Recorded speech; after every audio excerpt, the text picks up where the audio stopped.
Luigi's Mansion has a second mode called the Hidden Mansion that is supposed to be more difficult, and it is, well, at least in the PAL version of the game. The United States version kind of sucks. The PAL version is legendary though, featuring ghosts with more HP, harder hitting attacks, a faster damaging poltergeist, a completely mirrored mansion, and more. But even though that's cool, that's not enough. No, today we're going to make things a little insane. This is the Hidden Mansion of Luigi's Mansion, where ghosts have 250 health each, have a 30% speed increase, and a 30% size increase. Also, the mansion is completely cast in ominous blood red light. A true delight. I hope you enjoy this trip into madness as we take this ridiculous challenge for a spin.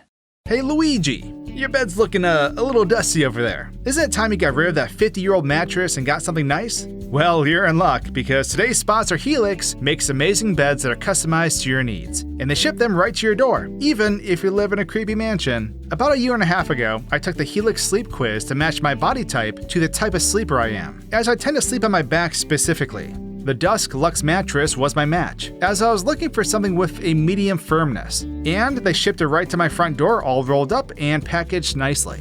Now, over a year and a half later, I have to say it's honestly been great. It's a very comfortable bed that I can't recommend enough. Seriously.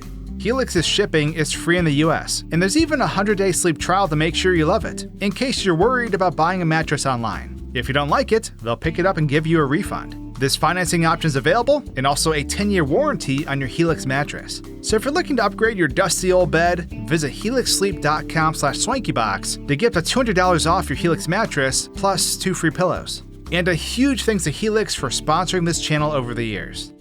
Alright, let's go from comfort to pain with this challenge. So let's touch on a few things real fast before we begin this sweat fest. A lot of the changes done today were through codes made by Ralph over at GC Forever. There's a robust amount of research and codes collected over there which allow me to customize the challenge.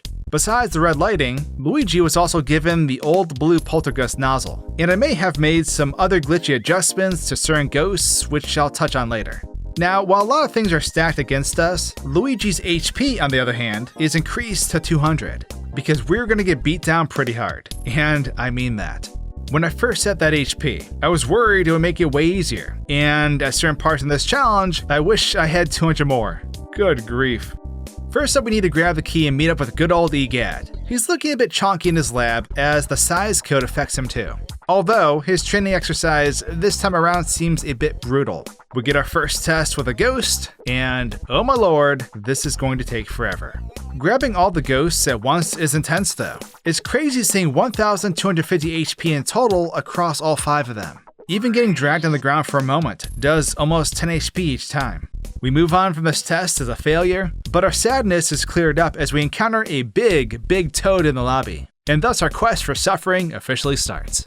Battling ghosts one at a time isn't really that much more difficult. Sure, they're faster, and their attack range is larger due to their size, but if you get them vacuumed, it's just a long fight to drop their HP to 0.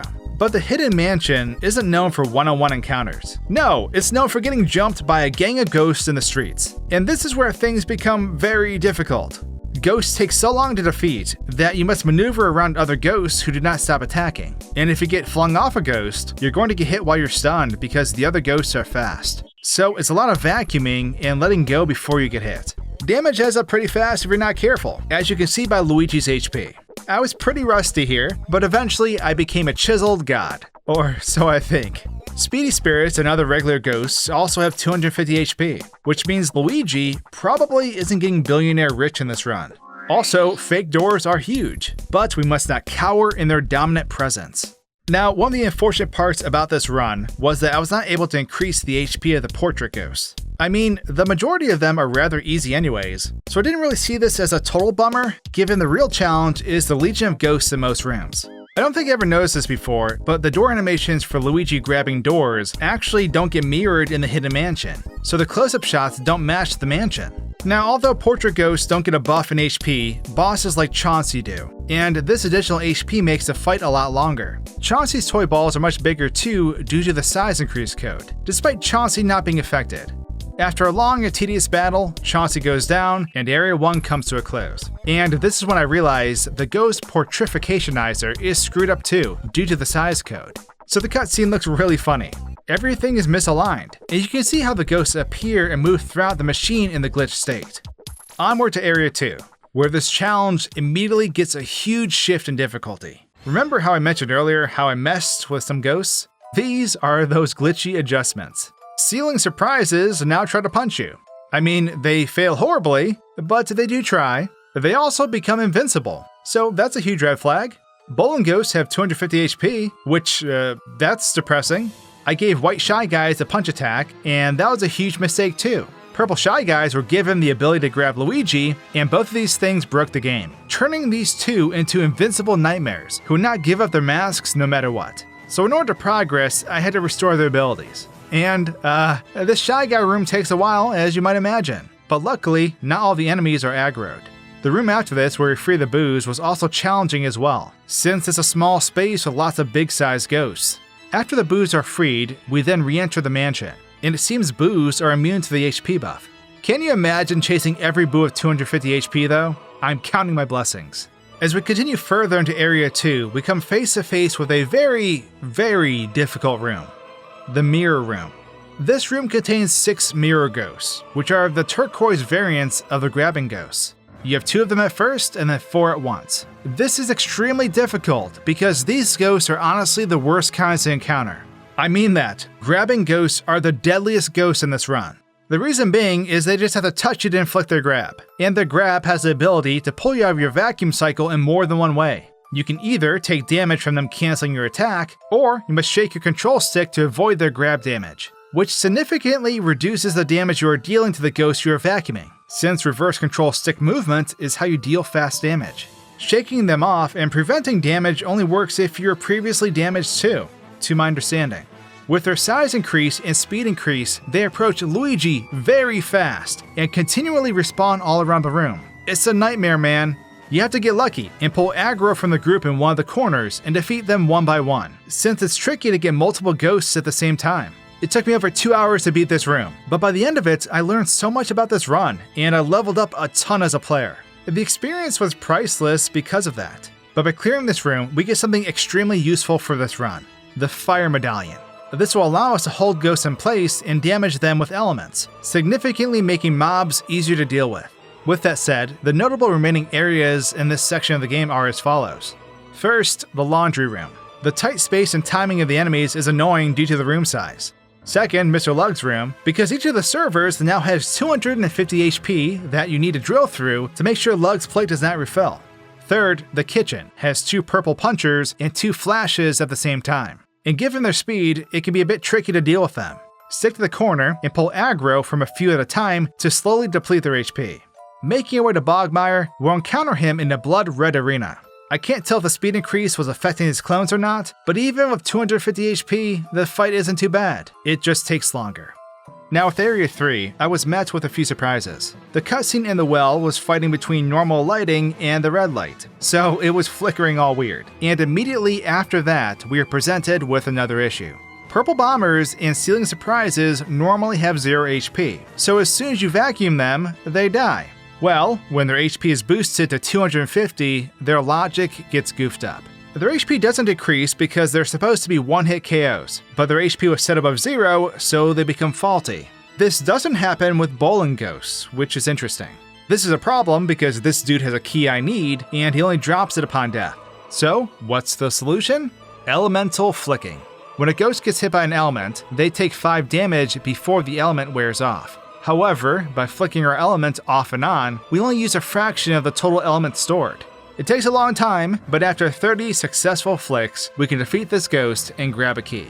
Moving on, Biff Atlas is putting up larger weights than usual, but as soon as he drops the weight, it shrinks back down to size. When we enter the tea room, we can utilize the tables to group the enemies together. First, you vacuum up all the dinnerware to remove it, and then you can take on a few ghosts relatively one-on-one.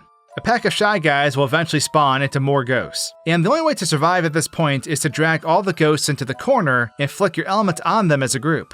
The tables naturally drag them all to your location due to their size, so you can eliminate them all like this slowly. And then we eventually make our way to the projection room. A room that eventually gives us 6 grabbing ghosts at once. After you defeat a few, a total of 6 will be present at one time and overwhelm Luigi. However, we have a saving grace in this room. it's the projector itself. Without this piece of furniture, we would certainly die because grab attacks are instantaneous, but we can use this projector to get ghosts stuck.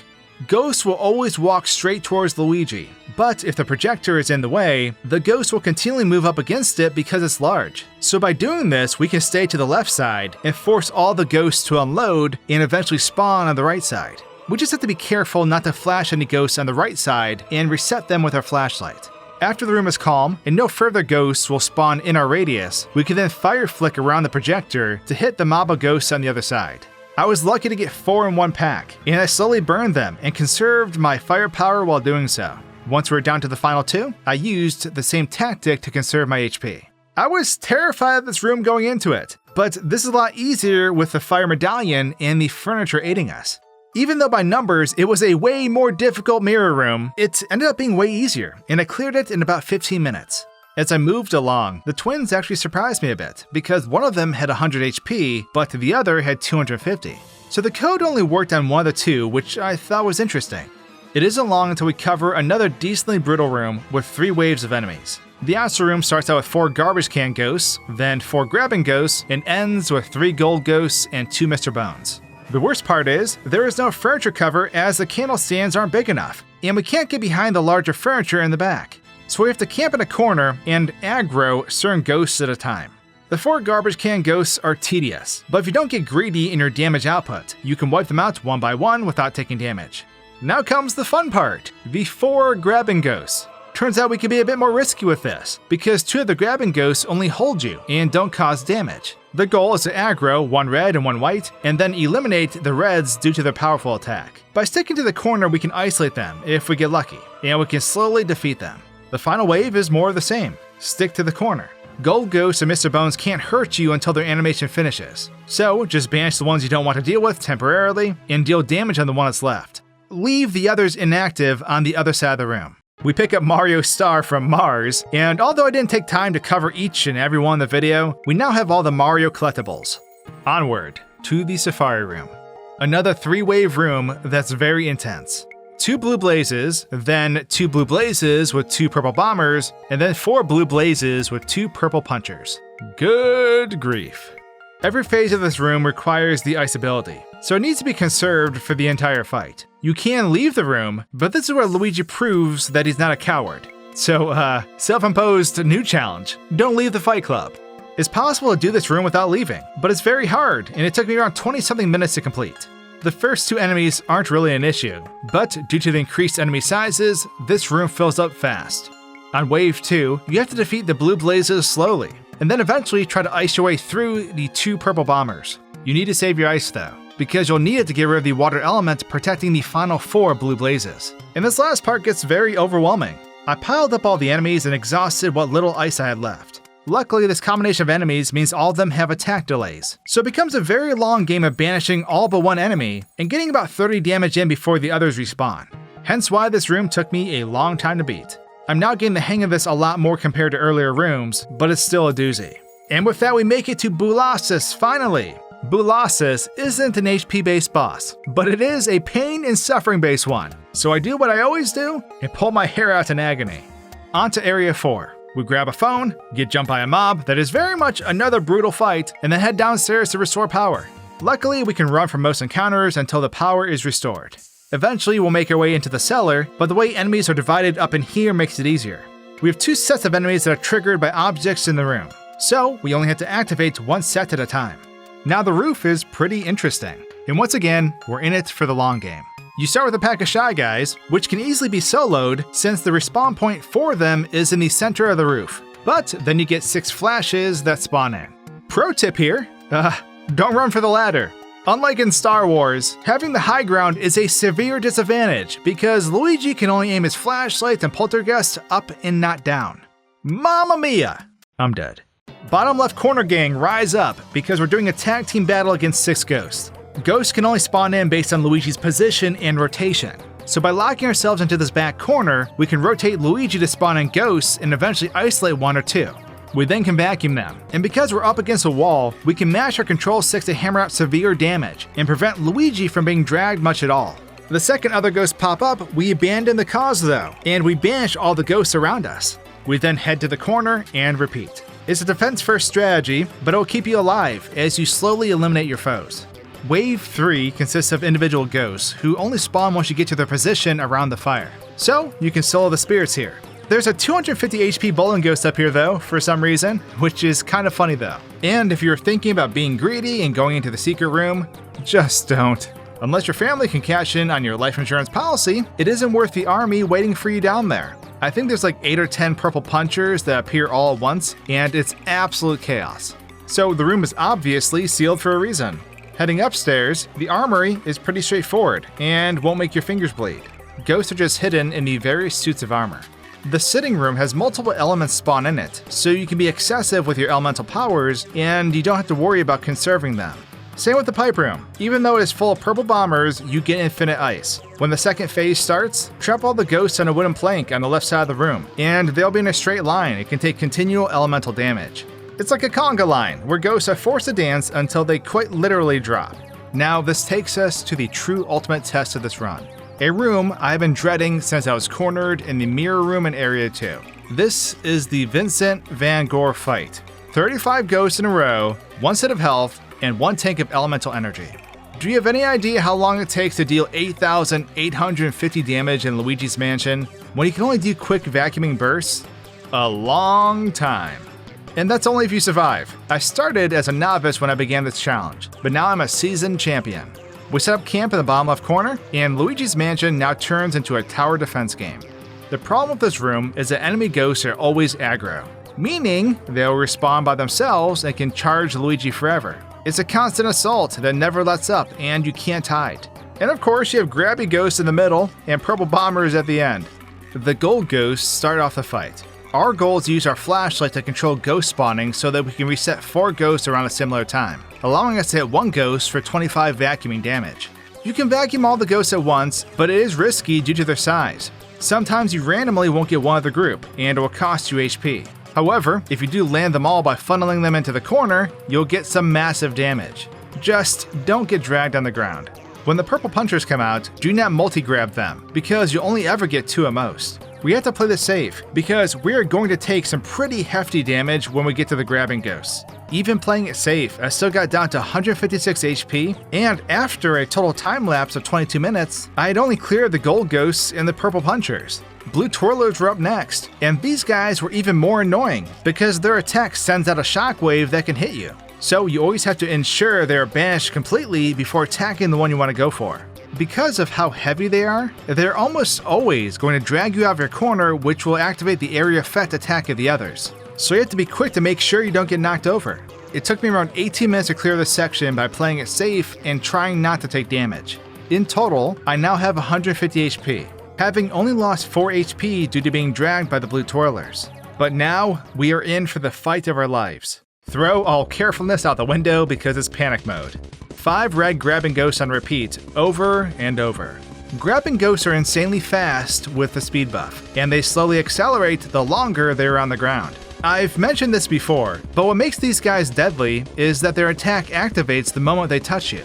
There is no buildup or delay like the previous 3 types of ghosts. This whole ordeal is very panic-inducing, and I know I was going to take damage in order to eliminate 1 or 2 of these guys. With 5 going strong, it's a constant rush, and there are barely any openings. Even with fast fire flicking, which I felt like I was forced into using, they will still get through to you. I had to use fire to get them all in rhythm and hold them in place. This was grueling, and the more damage I dealt, the more damage I took.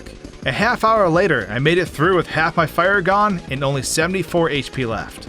Shyguys were up next. I was worried I had to use fire, but Shyguys are the one ghost type where they all pool together nicely.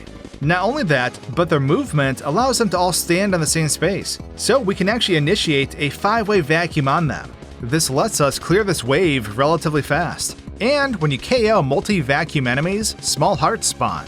So we make it to the banana ghost with 112 HP. At this point though, HP isn't really an issue because banana ghosts can't hurt you directly. So my fear of death goes out the window. It's a long battle though that mainly consists of waiting and isolating. The typical hidden mansion strategies. I was still feeling really good about my elemental energy too, because my hope was that I could eliminate all the purple punchers at once. I knew I only had one shot though, so I save stated right before the fight began. I didn't want to mess up after spending almost 2 hours on this fight, and I wanted to see if the fight was for sure possible. The only way it would be clearable would be if I could stun all 5 purple bombers on spawn, because after that point they would scatter. And this did not go as planned. I tried, and I tried all my might to get all 5 stunned, but purple bombers have to be burned where they're touching the ceiling. The angle of my fire meant always one of them was untouched, and when that one warped away, they would then startle me and break the cycle. One time I managed to stun 4 at once, but I had to tap my fire twice as fast, since they were all getting burned at different intervals. And due to this, I ran out of fire completely. This is not the ending I wanted at all, and I think it would have been possible with a full tank of fire, but it would be very difficult to make it this far without the use of the elements against the grabbing ghosts, as a way to make them pile up. So, is it doable? Yes, but it's not fun, and you have to not mess up at all. After this, all that's left is Bowser, and his fight is the same minus he's got a giant head, which looks goofy, but not as goofy as the final cutscene being completely wrecked by the size mod. So although I met defeat at the hands of the great Vincent Van Gogh, this challenge was a ton of fun, minus his room, and I hope you learned some new things about Luigi's Mansion. Until next time, cheers.